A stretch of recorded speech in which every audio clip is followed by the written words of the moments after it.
Welcome to the Startup Grind. So Silicon Alley company Queen of Raw recently launched their flagship product, Materia MX, an enterprise solution to quickly and easily sell unused fabrics online. A graduate of Textiles, Stephanie is tackling a huge social and environmental impact problem.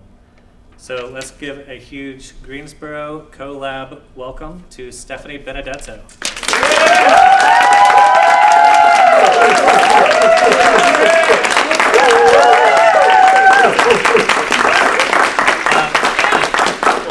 Thank you so much for joining us from New York City. Thank you for having me. That is awesome. You made a big journey to get down here. We really appreciate it. I want to kind of start with your background, with your childhood. Let's go kind of back in time. And where are you from? Yeah, so my story actually starts before I was even born. My family has been in the fashion and textiles business for over 100 years. Since 1896, my great-grandfather came over on a ship from Austria. He landed at Ellis Island and he settled into the Lower East Side in New York. And he had come to America for the American dream. And so what did he do? He had to figure out how to make a living. So he found materials and supplies nearby, things people had brought over on the ships with them, but they weren't using. And he would repurpose them using his hands and minimal waste and minimal toxins because his bottom dollar depended on it. And he sold to local customers these incredible, beautiful finished garments. A bunch of his fur coats I still wear 110 years later. And of course, it was incredibly successful business, but it also made sense for people and for planet, right? I mean, he didn't talk about it as sustainability or circular economy, but at the end of the day, that's very much what it was. And fast forward, I was born and raised in Greenwich, Connecticut, so my family had eventually left New York and settled into the suburbs. And so I grew up around this through the generations. My grandfather was in the business. My family is no longer in the business, but my father-in-law is in the business. So I couldn't get away from it. I didn't do the family route. I went to Wall Street as a corporate attorney, but I specialized in fashion, technology, and sustainability, and wanted to build a business to kind of connect the dots and go and change the world. So that's what I did. After my years on Wall Street and the market crashed, kind of the situation changed there, and I knew it was like the right time to go out and to start my venture. It's kind of crazy because I cannot tell that you're a New Yorker. You blend right in. Oh, obviously, and all black, and I don't have an accent. I know I don't. There's no accent. I would never guess. So what did your parents do? So my family is a family of entrepreneurs. My father was a commercial real estate broker, and my mother did a lot of non-for-profit work and also manages some real estate as well locally. So kind of grew up around entrepreneurism and to feel empowered. They actually sent me, I went to an all-women's school for 13 years before college, and I think having that experience really led me to probably why I called my company Queen of Raw, to feel very empowered, to have found my voice, and to know that I can go out there, I can build a business, and I can absolutely go change the world. So I think they really inspired that in me. What was that like? It's kind of like a preparatory academy for women? Yeah, it was. It's a private all-women's school, Greenwich Academy, and it had an incredible network and community of people, and actually very diverse, despite what some people might think about that kind of a school. They really promoted diversity, both in the faculty that they had there and in the student body. And you know, the classes and the education was obviously really powerful, but I think it was from an early age. They had us do public speaking classes. In fourth grade, I had to get up there and give a public speech in front of an entire auditorium. And every single year through 12th grade, you had to do that. And outside of just pure academics and book learning, that kind of a practice, like, you can't get that. That value of practicing public speaking, I think, has carried me, you know, for years. And in entrepreneurism, it's so important. You know, we have one of the oldest all-women's colleges in the country in Winston, Salem College, where my mom is a professor and has been teaching for like 20 years. So I totally get it. And like the network and the kind of sisterhood that's built around that is really powerful. Have you found any connections that have been long-lasting from like before college that, you've turned to for personal or business reasons? Without a doubt. I mean, my class was a class of, at the time, 52 girls who graduated, and it was almost the same 52 girls for all those years. So I was very close to my entire class. I actually just went back to Greenwich Academy to speak on women in tech to a lot of the parents and trustees, and a lot of my classmates ended up coming. Those who were still in the New York and Connecticut kind of area came to support me and to catch up. And, thanks to Facebook and social media, we actually have stayed pretty connected, and we've got a group, and we do support each other. Some of them are entrepreneurs, some of them work at large companies that I was trying to work with and got introduced because of them. So this kind of networking collaboration, it's so important. That's and awesome. Really helpful. And then where'd you go after that? Where'd you go to undergrad? I went to UPenn for undergrad and Emory for law school. And were you planning to go into law school like as you entered undergrad? I always wanted to be a lawyer. I wanted to kind of go give people and the unempowered a voice. So I originally thought I would go to school and I do kind of represent women and minorities and children and do legal aid work. And then kind of before the market crash, things were booming and deals were exciting, and I kind of got lured into corporate law, and it was exciting because I felt like I was building companies and people were getting jobs, and at these big corporate law firms you can do a lot of pro bono work, and that was very important to me, and I've stayed close to a number of my pro bono clients there. But then the market crashed and companies were breaking up and people were losing jobs, and you see kind of the height of greed and excess, and it got really frustrating, and that was the point when I knew I just kind of had to take a plunge and go out. How long did you practice law? I practiced law I was 2 years on Wall Street and then 4 years at a smaller boutique that did specialize in fashion, technology, and kind of some sustainability work. So, I definitely don't regret, obviously, being a lawyer and going to law school. You do learn a lot, whether it's business school, law school, any kind of trade or practice. You do get a good experience and background in how business works. I mean, it helps not having to do my own legal work, anymore now that we have a law firm, but obviously being able to read, these documents and understand what a seed round is, what a contract is, having that background was definitely helpful. So I learned a lot doing it. Yeah. So what does it mean to work in fashion or sustainability as a lawyer? Yeah, so we represented a lot of major fashion brands and companies. Obviously, they are a business just like any other business, so they have to run day to day. They need to incorporate companies that they're growing new subsidiaries, they're buying companies, they're selling companies, they have, boards that have to meet and report on financials. They have, if they're public filings to do. If they're private, there's a lot of private work. So kind of day to day, the ins and the outs of understanding how a large business works, in many ways is really helpful for a startup, because if any of you are working right now at a large corporation but thinking about going out and doing your own thing, or if you have, the experiences you get there too, right, is that's obviously ultimately potentially where you want your business to go. You want to grow, you want to become a bigger company, you want to hopefully have more organizations, and you're buying companies and you're growing, hiring employees, and understanding how to navigate the day-to-day work, make hirings, put out fires, which inevitably happen in a business, raise a round of financing. These are all things big companies go through, and you can get good training there. And a lot of these big companies, I find, especially today, they really care about entrepreneurism, and they support their employees within the big companies to do entrepreneurial things. And a lot of some of the greatest ideas that I've seen come out of some of these big companies were started by their own, entrepreneurs, right, and people working within the organization, and them nurturing and incubating that is amazing. Yeah. So did you have the idea for Queen of Raw while you were practicing law? So while I was practicing law, I was seeing, as the market crashed, kind of all this waste and excess and greed, and in businesses that were breaking up or going private or selling off, there's a lot of liability on the books. Mm-hmm. And a lot of these liabilities include materials, from raw materials to finished goods, and whether it's consumer goods in fashion or whatever business.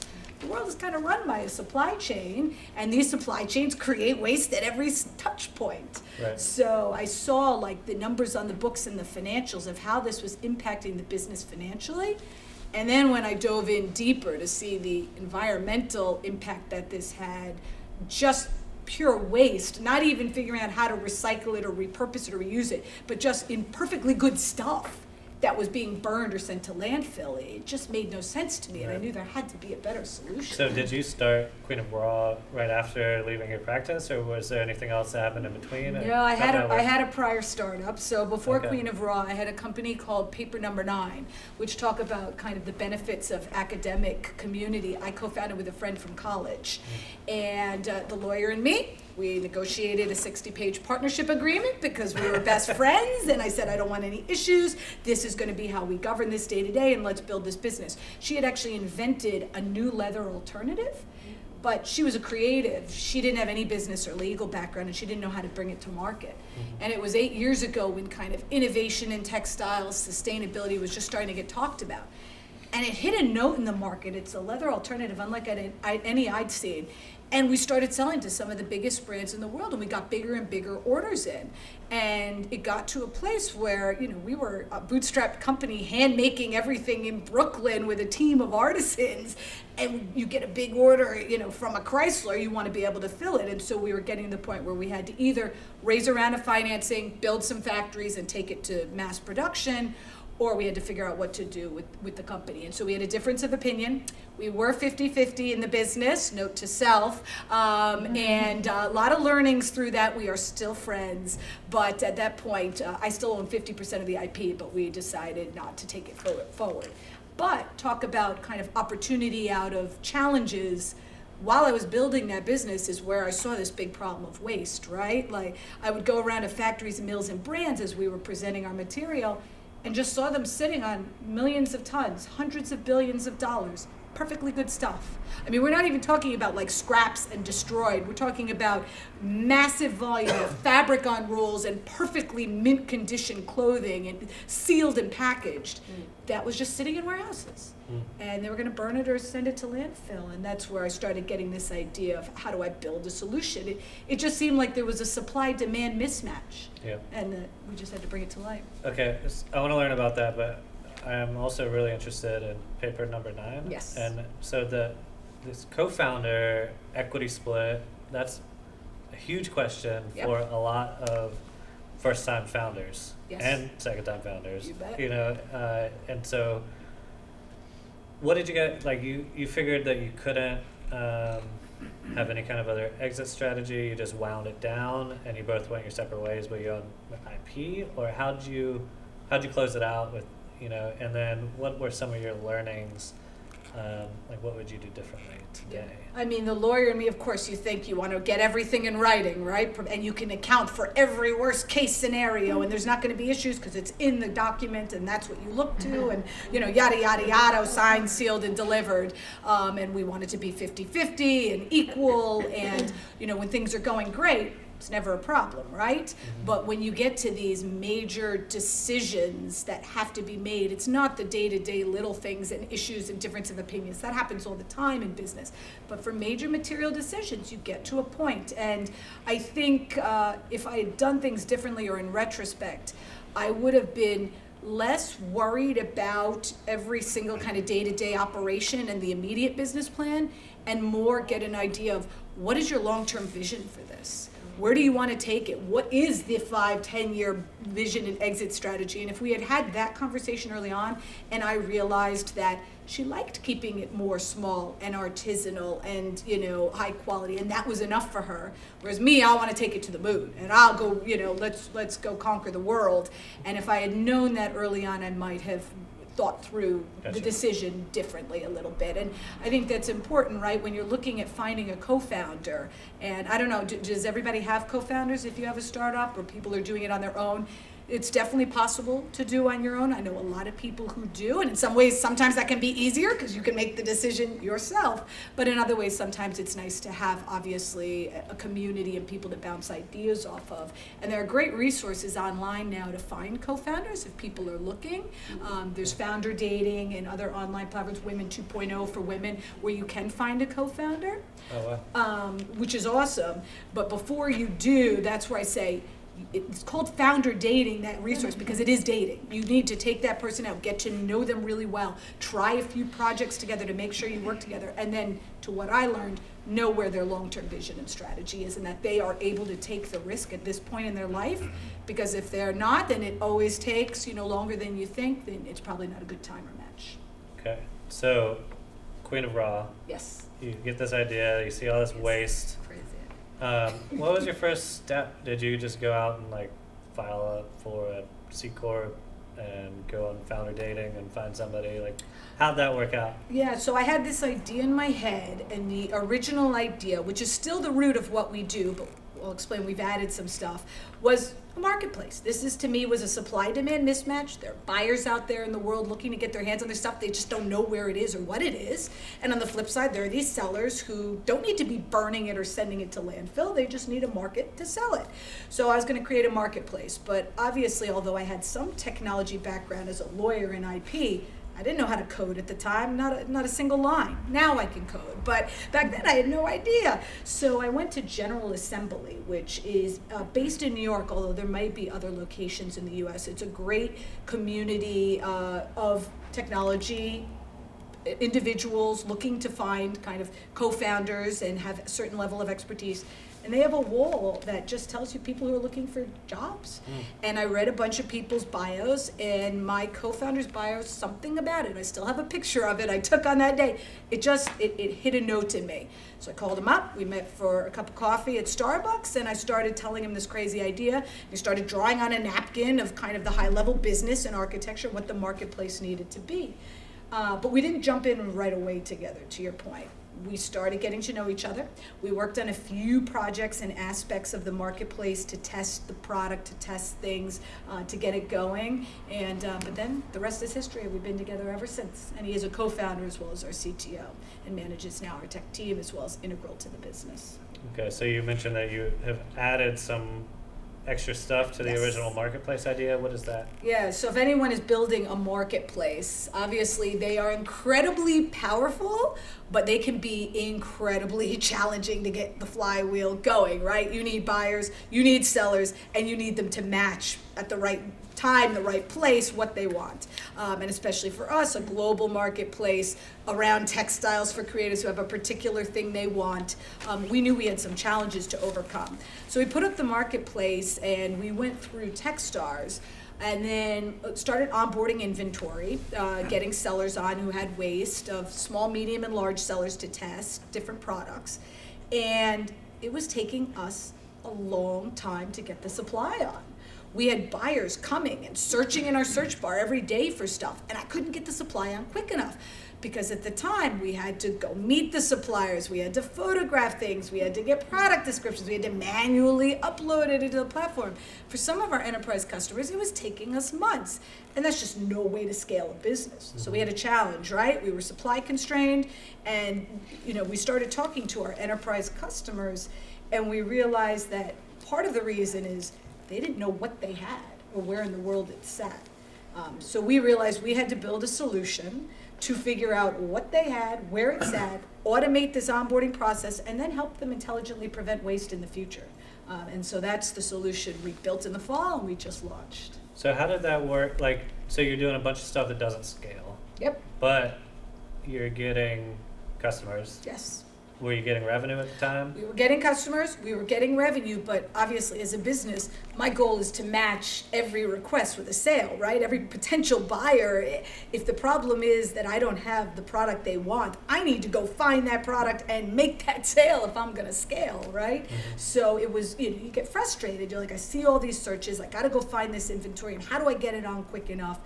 It's a problem for scaling. So we knew that the interest was there. We knew the supply existed because I'd seen it all over the world in these factories and mills in huge volumes. So I knew it was out there.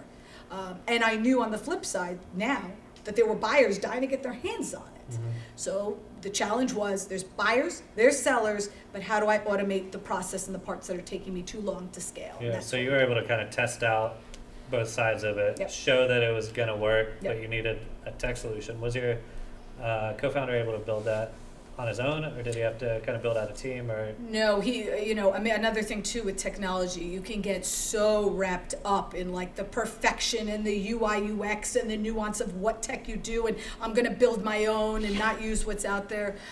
That's a hard way to do it, especially for us as a bootstrapped business, and we got all the way bootstrapped. I gave him a budget. I said, look, this is what we have to make this kind of proof of concept. What can we do with it? And he was amazing at thinking through leveraging what is out there in open source, building out proprietary to us what was necessary and important to our business and to make this work, and then building out the proof of concept. And of course, as soon as you put a piece of technology up and out there, you want to constantly improve and work on the next version, of course, but it is important to get it out there, not perfect the UI UX, don't perfect all the pieces and parts. Things are going to break. It happens to the biggest and best in the world, but to get it out there and start proving. And that's really what Techstars was amazing at kind of helping us do, is get it out there, prove your concept, and now let's grow and scale. were you in New York for Techstars? We did their virtual anywhere program. It was amazing because you got to be in your home base, and I'm a mom of a 3-year-old. I didn't want to pick up and move for months at a time.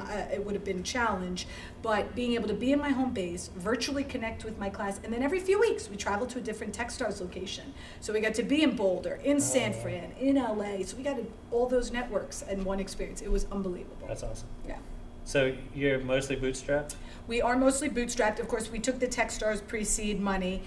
Which is like 100,000? 120K. 120. And then, that carried us all the way. And then in the fall, another thing as a startup, obviously as a bootstrap startup, look for any and every contest you can apply to.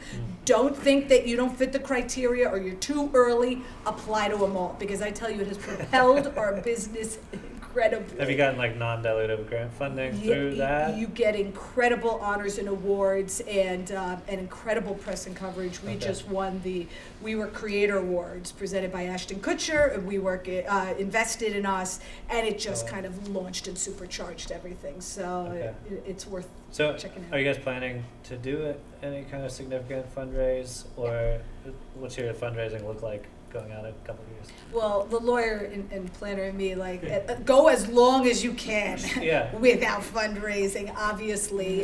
It's powerful. I think the challenging thing is that the world has shifted. People are trying to do things fast. There's a lot of things that cost a lot, and you want to do it quickly, and technology is expensive. And so don't get me wrong, there are businesses or comes a time in your business when you absolutely need money. But I would say don't just do it because it's there and available, especially early on. I know friends who raised massive seed money on an idea, and they blew through it all, and the company's done. Yeah. So it does help to have a proof of concept.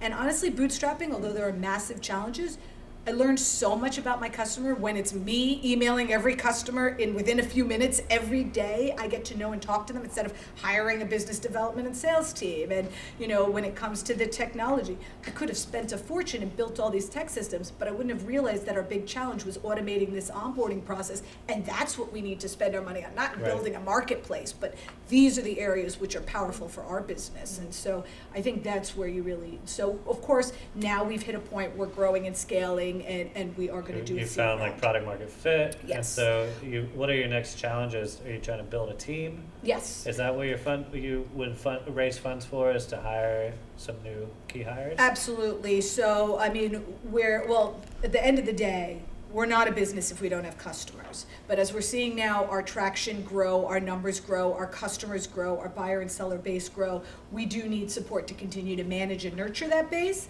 as well as to continue to grow that. So part of our funds will, of course, go to business development and sales support. That being said, we haven't spent a penny yet in PR, marketing, advertising, or customer acquisition.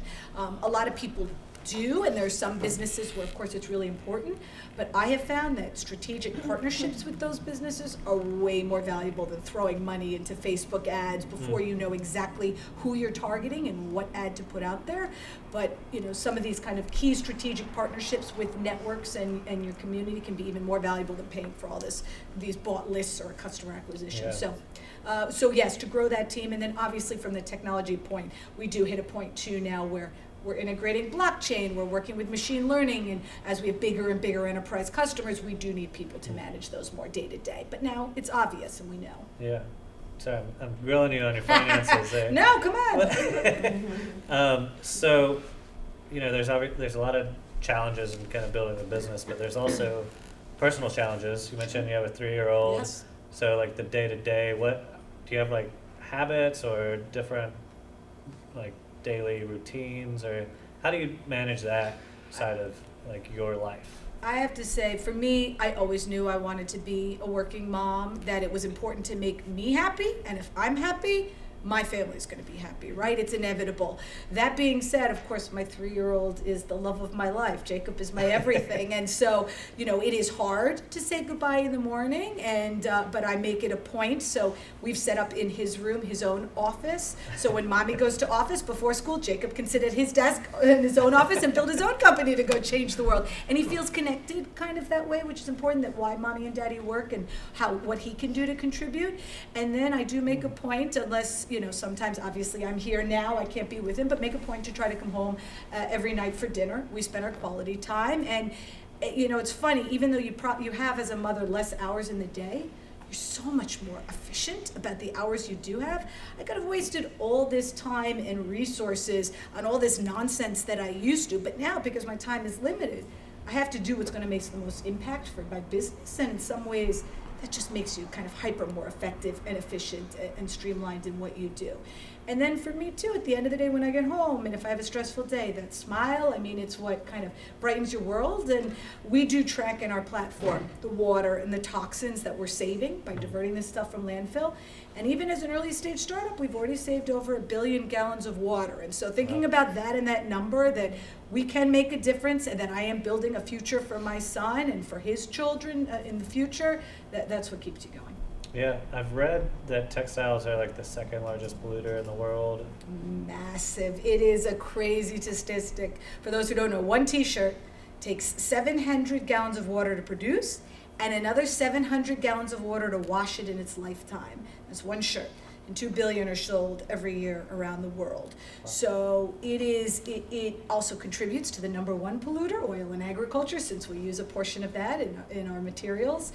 So I see that obviously there's potential opportunity in that too, because it's a massively powerful industry that connects and employs people all over the world. And so in all that negativity, there are opportunities and business models to innovate, do it better, and to really make an impactful difference.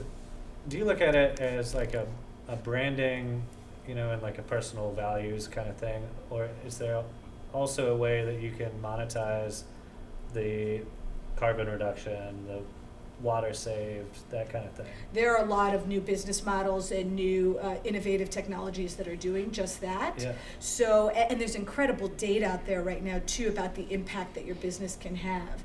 But funny enough, when we present our solution to enterprise, at the end of the day, to me, it's very important that this is a sustainable solution. But for them, if we can present this as how this is going to improve their bottom line, how their profit and ROI is going to grow by doing this, and by the way, it also has a sustainable benefit, it's kind of a win-win-win, and it's hard for them to say no. But I think a lot of times businesses are in sustainability forget about the for-profit side, and especially for businesses like mine that are very much for-profit, but with a social mission, it has to be a model that works that way. Now, we have a non-for-profit arm, and we do pledge a portion of our proceeds. My core business is for-profit, and I can do a hell of a lot more with the money. So for us, that was very important. Yeah, well, it's so nice because there's an obvious environmental argument for what you're doing, but you're also bringing a ton of value to your customers. Yeah, no, absolutely. That's great. So, I'm really grateful for this opportunity to talk with you. We are videotaping this, and this will go out into the whole Startup Grind network. So I want to give you a chance to just kind of put some words of wisdom or a plug for something new out into the collective Startup Grind consciousness before we wrap up. Yeah, I think, when I talk to my kind of younger self or to my boy about things, the biggest thing I would say is whatever you're building and whatever you're doing, Don't stop and don't be afraid. Don't think, like for me, that I didn't have any technical background and couldn't code a line of code, that I can't go build a business to change a world that's in blockchain and machine learning and doing all this cool tech stuff, and now I can code.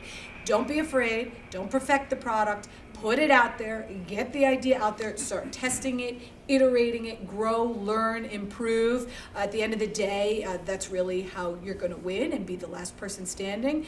The other thing I would say that I learned a lot, and this did not come as naturally to me, is ask everyone you know and everyone you don't know for help. Right? Like for me, I was so inclined. I call myself the Queen of Raw. I got this. We're gonna go take this to the moon, and here we go. But building a business, it takes a village, right? Just like raising a family, and you need support out there, and a network, and a team, and don't be afraid to ask people. But in the interest of giving first, which I know is core here, I always go out with someone with an offer as well as an ask, and but be very pointed about it. And it's led to some great relationships. Well, thank you so much. Thank you.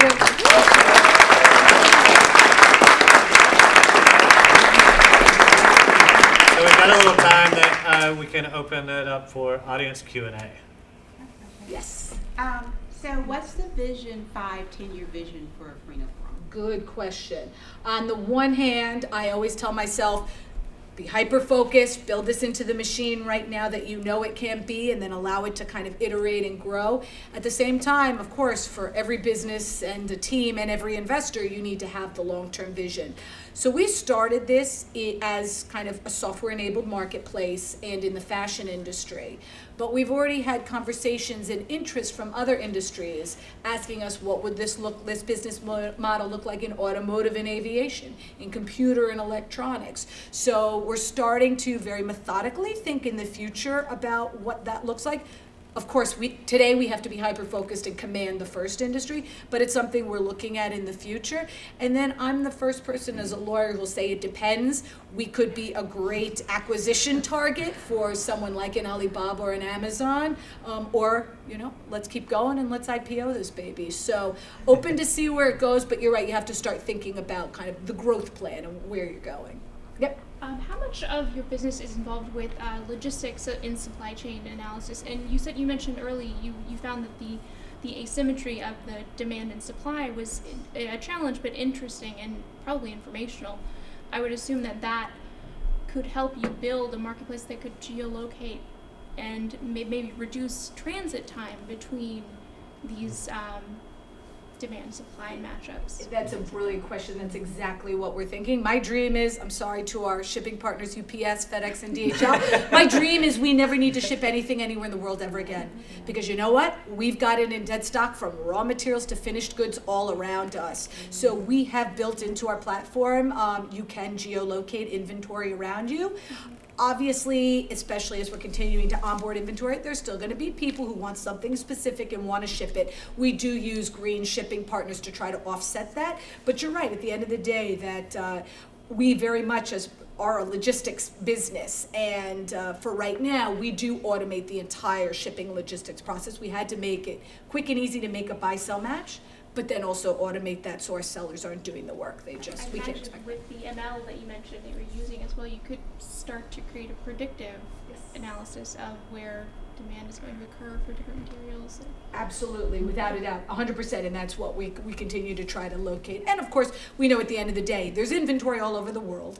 But a lot of this inventory, at least in textiles, sits in certain parts of the world that we know. And so what are the opportunities within those regions, and also how do we offset some of that negative impact? No, but I appreciate those thoughts. It's a way to not only offset carbon footprint, but help reinvigorate local businesses with information about demand. Yep, no, appreciate that, for sure. Yep. Off that, what was the largest amount of waste you have experienced or witnessed? It's crazy. I mean, like I said, some people come to us and are like, oh, you're in the scrap, schmata business. And they think these are little offcuts. Yeah. And I tell, I laugh because it all depends on how you define a scrap, because some of my scraps are 50,000 yards in mint condition up of one single SKU, and we have obviously a huge amount of SKUs. So there is a large volume in perfect condition of stuff. So for some of our stuff, sure. I mean, we sell smaller volume stuff too, especially on our kind of freemium queenofraw.com, which is mostly targeted to smaller and medium-sized buyers, smaller volume stuff. But we have stuff hundreds of thousands to tens of thousands of yards up. So volume exists. Yeah. Do you have a time parameter for how long the stocks usually should last? Yep. Because everybody thinks obsolete is evil, so they're trying to get off their books, right? So how do you race to that game to find matching buyers? Yep. No, it's a good question. So for every seller on our platform, we work with them both on pricing, and we work on strategies and on time strategies. So we do fire sales. We can drop the price to try to move it quicker if they want a higher price, but they're willing to wait a little longer. It's all part of the data that we're collecting, and we can help educate them around the best practices and best strategies.